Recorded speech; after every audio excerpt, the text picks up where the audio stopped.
faut se méfier de l'entre-soi.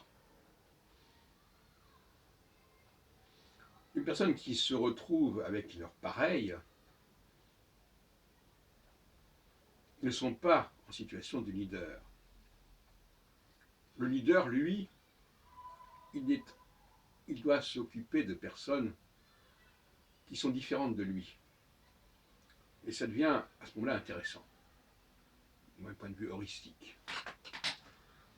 Entendez par là que l'étrangeté du leader, c'est ce qui lui permet de représenter un autre espace et même éventuellement un autre temps. Or, c'est ce dont a besoin un groupe. Autrement, il est prisonnier de lui-même. Comprenez aussi qu'il y a une différence entre le leader étranger au groupe et une population d'étrangers. Ça n'a rien à voir.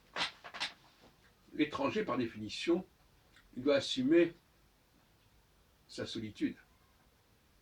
Et il ne doit pas fréquenter des personnes comme lui. Il doit être capable de fréquenter des personnes différentes. Voilà le rôle du leader. Et parfois, ça peut surprendre que quelqu'un vienne s'intéresser à un groupe d'origine sociale, culturelle très différente de lui-même. Mais c'est ça qui fait la dimension de l'étranger. Il faut qu'il y ait quelque chose de différent, un regard différent, qui vient tout simplement de la rencontre entre un monde et un autre monde.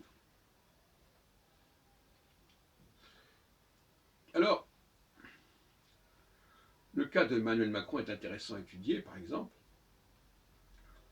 parce que, quelque part, il apparaissait comme différent. Et même, par exemple, par rapport au monde socialiste, il pouvait apparaître comme celui qui incarnait le libéralisme.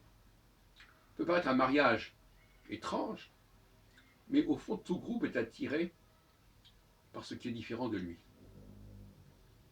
Et quand quelqu'un est capable de focaliser et d'incarner cette différence, eh bien, il peut atteindre un certain niveau de charisme et d'autorité. Et donc, par conséquent, le piège pour quelqu'un qui voudrait se distinguer, la distinction étant un terme qui désigne un des ouvrages de Pierre Bourdieu, pour savoir se distinguer, eh bien, il faut être capable d'être dans un autre endroit que celui auquel on appartient. Et quand je vois les gens se regrouper entre eux, personnes qui se ressemblent, c'est comme s'il y avait un corps sans tête. Parce que la tête, justement, doit être en décalage avec le groupe. Et si le groupe, autrement, est livré à lui-même, si on peut dire, dans une certaine routine, dans certaines pratiques, dans certaines habitudes, eh bien, il n'avance pas.